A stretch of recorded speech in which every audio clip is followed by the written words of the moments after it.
সম্প্রতি বিশেষ কাজে আমাদের বর্ধমানে যেতে হয়েছিল। হাওড়া স্টেশন থেকে 8:55 কুলিক এক্সপ্রেস ধরে চারিপাশের মনোরম দৃশ্য দেখতে দেখতে আমরা বর্ধমান স্টেশনে পৌঁছে গেছিলাম ঠিক 11টার সময়। তারপর যে কাজের জন্য আমরা এখানে এসেছি সেই কাজ সেরে আমরা পৌঁছে গেলাম আগে থেকে আমাদের বুক করে রাখা হোটেল সিগনেচারে।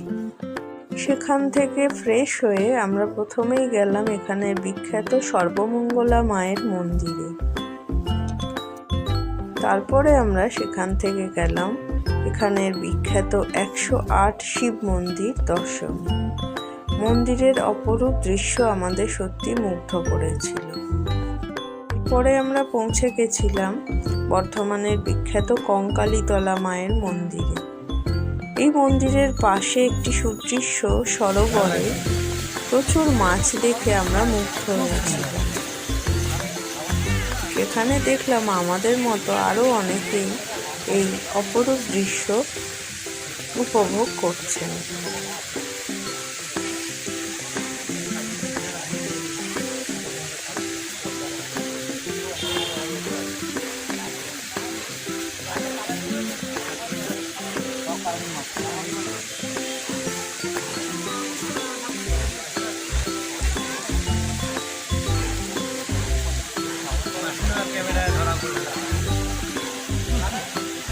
পরের দিন নিউ জলপাইগুড়ি শতাব্দী এক্সপ্রেস ধরে আমরা পৌঁছে গেছিলাম হাওড়া স্টেশন।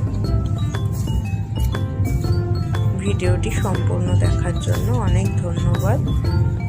সবাইকে বলবো বর্ধমানে এলে এই দ্রষ্টব্য স্থানগুলো অবশ্যই দর্শন করুন।